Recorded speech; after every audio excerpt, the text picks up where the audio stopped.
Ministra Carmen Lúcia arquiva pedido do PT para investigar ministro da Justiça por abuso de autoridade. Caso Marielle, Procuradora-Geral da República aciona a STJ para ter acesso a inquérito que apurou falhas na investigação. Ministério Público denuncia 2 filhos da deputada Flor de Lis pelo assassinato do marido dela. 1 em cada 3 jovens consome bebida alcoólica antes dos 18 anos e quem oferece pode ser punido. Está sujeito às penas do ECA, do artigo 243.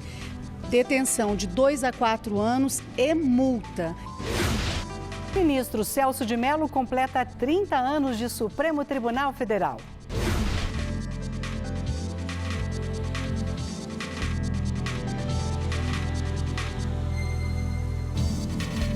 Olá, boa noite. Boa noite para você. A ministra Carmen Lúcia do Supremo Tribunal Federal determinou o arquivamento do pedido do PT para que o ministro da Justiça, Sérgio Moro, fosse investigado por abuso de autoridade pela atuação dele na Operação Spoofing. Essa operação é a que apura o hackeamento de celulares de autoridades. E a ministra é a relatora do caso. A repórter Carla Lucena tem os detalhes dessa decisão para a gente. Vamos falar com ela. Boa noite, Carla. Olá, Érica. Boa noite para você. Boa noite a todos que nos acompanham no Jornal da Justiça. E olha só, esse foi um pedido que chegou ao Supremo Tribunal Federal no fim do mês passado. A ministra Carmen Lúcia, na decisão, ela acolheu um parecer da Procuradora-Geral da República. Raquel Dodge indica nesse documento de que não há elementos suficientes para abrir uma investigação contra o ministro da Justiça, Sérgio Moro. Ainda nesse documento, Dodge disse que os atos de Sérgio Moro não podem ser enquadrados na lei de abuso de autoridades de 1965. Ainda segundo a PGR, em nenhum momento ficou comprovado que o ministro da Justiça pretendia destruir o material que foi adquirido pela Polícia Federal na Operação Spoofing. O Partido dos Trabalhadores alegava nesse pedido que as trocas de mensagem entre Sérgio Moro, quando ele era juiz da Justiça Federal em Curitiba, e o procurador Deltan Dallagnol, coordenador da Lava Jato, essas mensagens que foram reveladas pelo jornal The Intercept, comprovam que os dois trabalhavam conjuntamente nas ações envolvendo os casos da Lava Jato. Mas então, a ministra Carmen Lúcia decide arquivar esse pedido e agora voltamos aos estúdios. William, Érica. Obrigado, Carla. E a Procuradora-Geral da República, Raquel Dodge, enviou uma ação cautelar ao STJ pedindo a íntegra do inquérito policial que apura possíveis irregularidades na investigação dos assassinatos da vereadora Marielle Franco e do motorista Anderson Gomes. O objetivo é assegurar o acesso a informações para verificar possível participação de pessoa com prerrogativa de foro no STJ, o que levaria o processo para a Corte. O pedido de acesso aos dados já havia sido negado pela Justiça do Rio. A ação agora foi encaminhada ao presidente do STJ, ministro João Otávio de Noronha, para distribuição. Raquel Dodge argumenta que, passados quase 6 meses da denúncia e praticamente 1 ano e meio dos crimes, não se tem notícias da identificação dos mandantes e nem de providências para a responsabilização criminal dos responsáveis. O Ministério Público Federal expediu recomendação para que o Instituto Estadual do Meio Ambiente do Rio de Janeiro consulte o IPHAN toda vez que tiver que licenciar obras que possam afetar patrimônio tombado. A Lei Federal 3.924, de 1961, já determina que o Instituto do Patrimônio Histórico e Artístico Nacional tem que ser consultado antes que qualquer órgão libere a licença ambiental para empreendimentos que pretendam construir perto de áreas tombadas e bens arqueológicos. Mas um estudo feito pelo próprio IPHAN revelou que essa determinação tem sido ignorada no Rio de Janeiro. O número de construções perto de áreas históricas protegidas tem sido maior que o número de processos de análises para liberação protocolados no Instituto. Assim que foram avisados sobre a situação, os procuradores da República do Meio Ambiente e Patrimônio Cultural enviaram uma recomendação ao INEA, Instituto Estadual do Meio Ambiente do Rio de Janeiro, para que, nesses casos, nenhuma licença ambiental seja liberada sem autorização do IPHAN. No documento, o Ministério Público Federal reforça que o licenciamento ambiental é uma obrigação legal prévia à instalação de qualquer empreendimento. E ainda que o IPHAN deverá ser consultado, sendo a manifestação do Instituto imprescindível para que o empreendimento ou atividade em processo de licenciamento não venha destruir os bens culturais considerados patrimônio dos brasileiros. O INEA tem 30 dias para responder se vai ou não acatar a recomendação. O Ministério Público do Rio de Janeiro denunciou por homicídio triplamente qualificado 2 filhos da pastora e deputada federal Flor de Lis pela morte do marido dela, também pastor Anderson do Carmo. Se a Justiça aceitar a denúncia contra Flávio dos Santos Rodrigues e Lucas César dos Santos Souza, eles passam a ser réus no processo criminal. O crime aconteceu em junho na casa da família em Pindotiba, Niterói. Os 2 estão cumprindo prisão preventiva no presídio de Benfica. Um estudo da Fundação Oswaldo Cruz revela que os homens começam a ingerir bebida alcoólica entre 15 e 16 anos, já as mulheres aos 17. O consumo da bebida alcoólica por menores é crime previsto no Estatuto da Criança e do Adolescente. O vídeo se espalhou pelas redes sociais. Em Goiás, a madrasta faz a enteada de 6 anos beber cerveja. Vídeo de peixinho, peixinho, Siga a mamãe, siga a mamãe, siga a mamãe, siga a mamãe. Vira, vira, vira, vira, vira. Aê, garota! No vídeo dá para ver que a menina anda cambaleante e se apoia no sofá. O Conselho Tutelar encaminhou o caso para a Polícia Civil do Estado. Está sujeito às penas do ECA, do artigo 243, detenção de 2 a 4 anos e multa. E, se for um caso mais grave, o familiar, o pai ou a mãe, pode perder a guarda desse filho. Segundo o ECA, o Estatuto da Criança e do Adolescente, é crime vender, servir, fornecer e entregar bebida alcoólica a menores de idade. Bares, restaurantes e até mesmo supermercados estão sujeitos a penalidades que vão além do que diz o Estatuto. Os estabelecimentos, seja bares, comerciais, eles estão sujeitos a multa, interdição e perda da inscrição, conforme a gravidade, se for leve, média. O comércio deve colocar aviso de que é proibido vender bebida alcoólica a menores. Mas nem todos cumprem a exigência. Em 5 bares e restaurantes de uma mesma rua de Brasília, apenas 2 tinham cartazes. Este restaurante informa com detalhes sobre a lei. Nós fazemos de tudo para poder cumprir como a lei manda, não vender bebida alcoólica para menores de 18 anos. Então nós seguimos tudo aquilo que a lei determina. Segundo pesquisa da Fundação Oswaldo Cruz, 1 em cada 3 jovens do país consome bebida alcoólica antes dos 18 anos. Quase 120 mil adolescentes são dependentes. Nestas imagens, menores bebem dentro da piscina. Esta adolescente carrega uma garrafa de vodka dentro do mercado. A psicóloga Eliane Mendonça lembra que é uma pressão social para beber, sobretudo entre os jovens. E aí aumenta o perigo da dependência química e da intoxicação alcoólica pelo consumo excessivo. Os pais, eles precisam assumir uma responsabilidade sobre a saúde emocional dos filhos. Então, saberem que não podem ser permissivos diante do álcool, né? Não desqualificar o risco, né, que a utilização do álcool nessa fase da adolescência pode trazer para o indivíduo.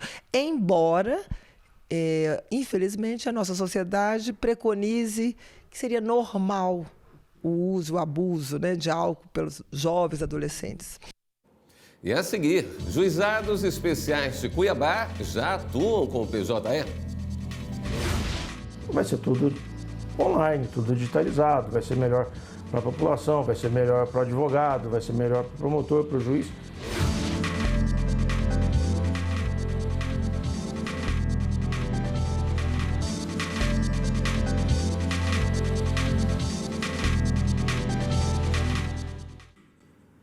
Na Bahia, uma empresa de pneus foi condenada a indenizar um trabalhador por não receber gratificação paga aos funcionários que não participaram de uma greve. Para a Justiça, bonificar parte dos empregados configura ato de discriminação. A empresa Pirelli Pneus, localizada em Feira de Santana, no interior da Bahia, foi condenada a pagar indenizações de R$10 mil por danos morais e R$6.800 por dano material a um trabalhador que não recebeu uma gratificação paga a funcionários que não aderiram à greve ocorrida em 2016. Eu aderi à greve, chegou lá, ela pagou para alguns e para outros não, como eu fui um deles. Coloquei na justiça, a justiça analisou nosso caso e deu favorável para a gente. No entendimento da segunda turma do TRT da Bahia, ficou destacada que a atitude da empresa foi discriminatória e antissindical. por ter interferido diretamente no direito dos trabalhadores de participarem do movimento paredista, que é garantido por lei. E, inclusive, pelo fato de a bonificação ter sido paga a trabalhadores que estavam de licença médica e não exerceram suas atividades no período. O desembargador do TRT5, Jefferson Muricy, explica que, se a greve for legítima, o trabalhador não pode sofrer punições. Suspensão, advertência ou mesmo dispensa por força da greve, ele tem o direito de ingressar na justiça para obter a reparação desta sanção ilegitimamente apresentada. Em nota, a Pirelli, que vai recorrer da decisão, informa: o bônus concedido à época da greve teve como objetivo exclusivo remunerar os empregados, todos devidamente treinados em polivalência, que durante o período de greve desenvolveram atividades que habitualmente não desenvolviam. Leilões são sempre uma boa oportunidade de se adquirir uma casa ou apartamento por um preço mais em conta.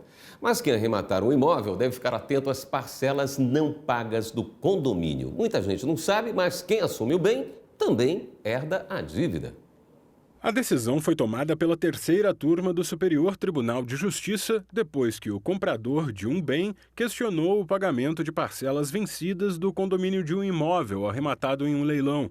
O relator do processo no STJ, ministro Paulo de Tarso Sanseverino, baseou a decisão em jurisprudência da segunda sessão do tribunal. De acordo com ele, as despesas condominiais são de responsabilidade do proprietário da unidade imobiliária ou de quem tem a posse, gozo ou fruição do imóvel, desde que tenha estabelecido relação jurídica direta com o condomínio. Conforme os ministros, a dívida de condomínio é uma obrigação de quem arremata o imóvel, mesmo que seja anterior ao leilão. A regra vale para bens em rasta pública, ou seja, aqueles colocados à venda para quitar uma dívida deixada pelo antigo dono. A principal vantagem é a possibilidade de uma eventual arrematação por preço muito mais atrativo, uma vez que, não sendo arrematado em primeiro leilão pelo valor da avaliação, o Código prevê a possibilidade de ir a um segundo leilão judicial. Então, se o juiz não definiu um percentual mínimo em segundo pregão, o interessado pode participar a partir de 50% do valor da avaliação. Os condomínios, taxas e impostos em atraso também devem constar no edital do leilão. Por isso, é importante conferir se os valores devidos compensam o preço mais em conta. Se o imóvel vale 100 mil, ele está no leilão avaliado por 100 mil. E a partir do segundo leilão, não sendo arrematado no primeiro, pela regra do CPC, ele poderá iniciar por 50 mil. Mas quanto que ele tem de débito condominial? É uma análise de risco. Se eu pagar 50 mil e ele tem mais 100 mil de débito, significa que no final eu vou estar pagando 150 mil. O processo judicial eletrônico começa a funcionar nos juizados especiais de Cuiabá. Avançar e utilizar novas plataformas a favor da sociedade é uma das buscas do poder público. E o Judiciário de Mato Grosso acaba de implantar o processo judicial eletrônico nos juizados especiais cíveis, atendendo o plano de expansão do sistema no estado. Vai ser tudo online, tudo digitalizado, vai ser melhor para a população, vai ser melhor para o advogado, vai ser melhor para o promotor, para o juiz. Por mais que eu tenha que intimar, por exemplo, 2, 3 partes, elas conseguem se manifestar ao mesmo tempo no processo. Então, com isso, facilita muito a questão. Tanto é que hoje, aqui no segundo juizado, nós não temos processos físicos mais. Com a mudança, todo mundo sai ganhando, já que o processo judicial eletrônico vai unificar as informações do judiciário de todo o país, dando agilidade aos processos e facilidade para quem utiliza o sistema. O Raulin foi a primeira pessoa a ser atendida no protocolo do Complexo Maruanã após a implantação do PJE nos juizados especiais. Dentro dessa expectativa, dessas mudanças que foram colocadas aqui, eu espero que meu processo tenha uma celeridade maior. E para facilitar o uso da ferramenta, durante toda esta semana, os juizados especiais da capital recebem o projeto On the Job, onde instrutores da Escola de Servidores do Poder Judiciário esclarecem dúvidas e dão orientações sobre o processo judicial eletrônico no próprio local de trabalho. A região metropolitana de Porto Alegre passa a contar com as centrais de atendimento ao público. A ideia é agilizar a atuação da Justiça Gaúcha. Em Canoas, na central cartorária, os servidores não mais terão que se deslocar até o balcão de atendimento da vara. Esses atendimentos ficarão a cargo da Central de Atendimento. A diretora do foro ressaltou as vantagens que a reestruturação do Poder Judiciário está trazendo com o novo sistema EPROC. Produtividade no cumprimento e no atendimento e celeridade na tramitação dos processos. Nós iniciamos aqui a implantação do EPROC em 22 de abril. Desde então, o ajuizamento é obrigatório no EPROC. Eu atuo numa vara civil e posso testemunhar que já foi possível julgar um processo com contestação e réplica em 32 dias. Agora, o atendimento para processos que já estão no EPROC será feito na CAP, que em Canoas fica na entrada do prédio, no segundo piso. Os processos que ainda estão no sistema físico seguem sendo atendidos nas unidades judiciais. Durante o ato da instalação, a Corregedora-Geral da Justiça divulgou os resultados obtidos até agora, desde que o sistema começou a ser implantado nas comarcas do estado. Por meio de um projeto piloto que nós instituímos em uma unidade de Porto Alegre, que é 100% EPROC já, nós conseguimos fazer uma medição inicial que nos indica que teremos um ganho em 40% no tempo de duração do processo, um ganho de 30% nas acomodações físicas das unidades.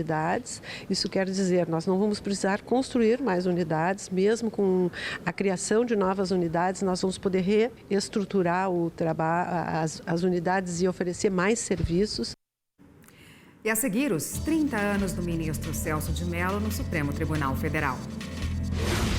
Seus votos são por todos respeitados, suas posições e a sua vida completamente honrada e ilibada honra esta casa.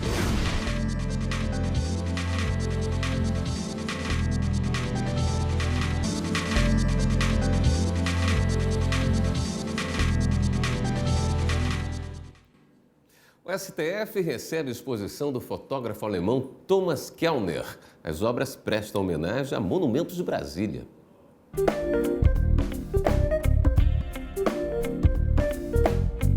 Num primeiro momento, o quadriculado chama atenção. Depois, vem a familiaridade ao reconhecer que as obras são feitas com fotos da capital federal.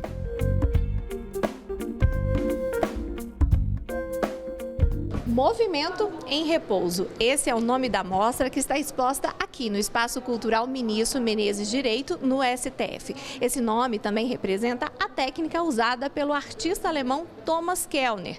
A intenção dele é que, ao olhar os quadros, o espectador tenha a sensação que a imagem está se movendo. O curador da exposição explica que a técnica é uma mistura entre cubismo e futurismo. Esse artista alemão, esse fotógrafo, ele esteja preocupado ou familiarizado com o objetivo dos cubistas no início do século XX e com a agenda cubista, com a agenda futurista e com a agenda da primeira metade do século XX, embora as obras tenham sido realizadas muitos anos depois. As fotos foram tiradas em 2010, quando o artista prestigiou os 50 anos de Brasília. Agora, as obras estão expostas no STF em razão de uma parceria com o Museu Nacional da República. O intuito dessa parceria era realmente assim, divulgar a arte no âmbito da corte, propagar, emprestar as obras do museu para o Supremo, para que elas tenham uma maior visibilidade no âmbito do tribunal. Essa já é a terceira exposição feita este ano. Quem quiser visitar, basta vir até a sede do Supremo Tribunal Federal de segunda a sexta-feira em horário comercial, das 8 da manhã às 6 horas da tarde. A exposição fica até o dia 8 de outubro. A entrada é franca. Hora de dar um giro na rede para saber das últimas notícias.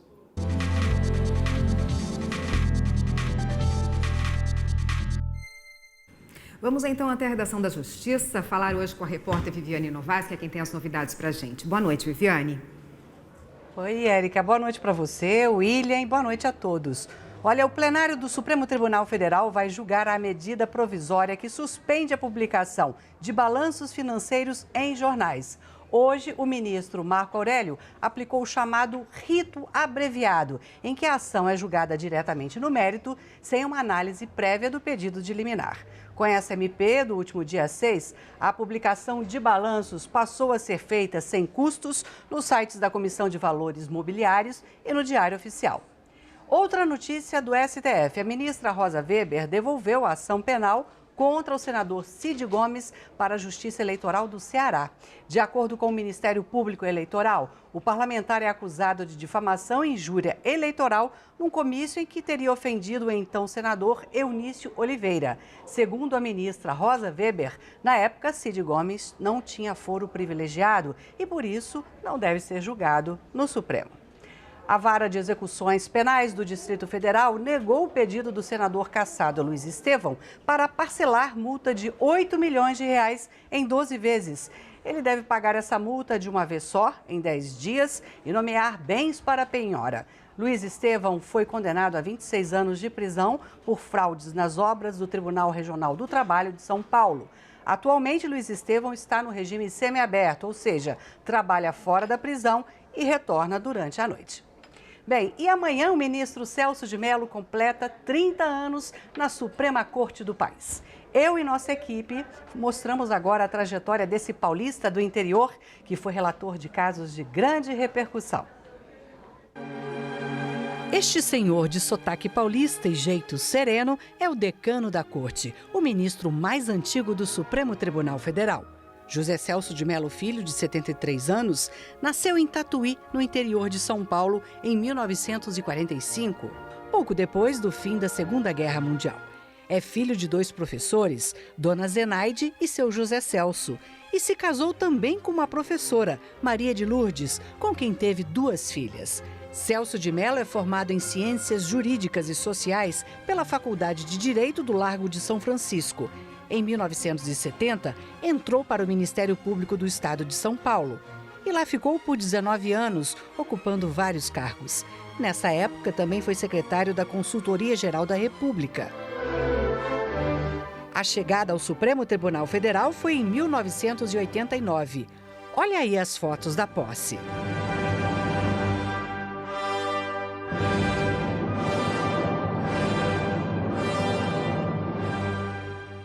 Aos 51 anos de idade, o ministro Celso de Mello passou a sentar nesta cadeira aqui no plenário.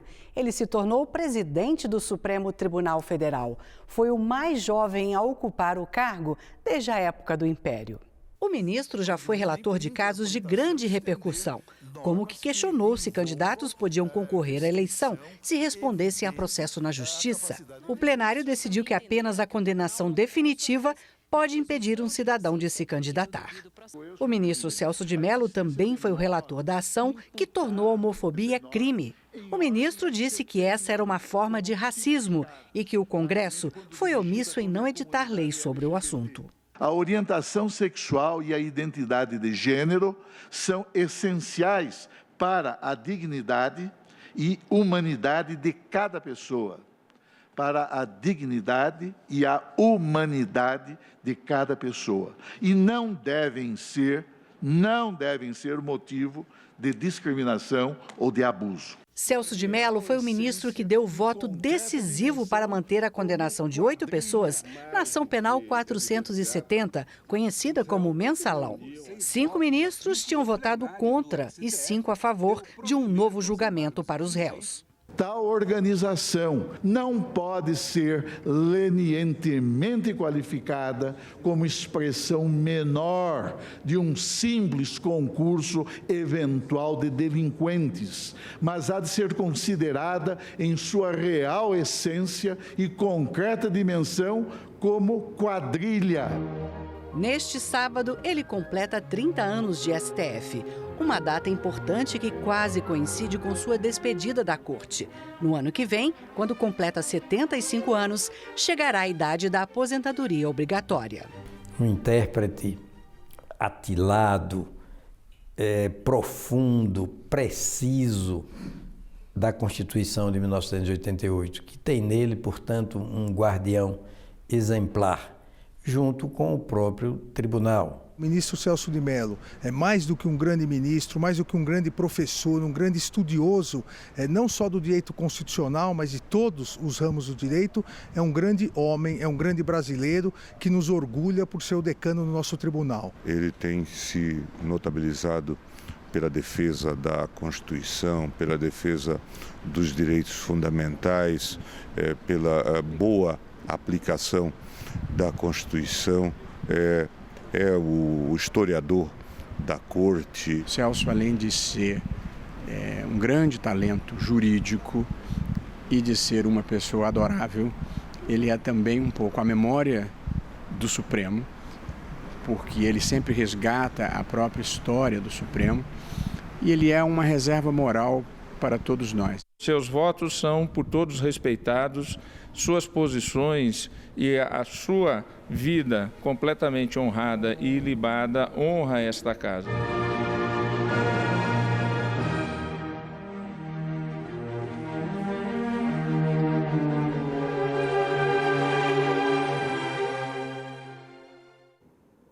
Esta edição do Jornal da Justiça fica por aqui. Uma boa noite para você e um ótimo fim de semana. Fique agora com o programa Academia. Aproveite o fim de semana e até segunda.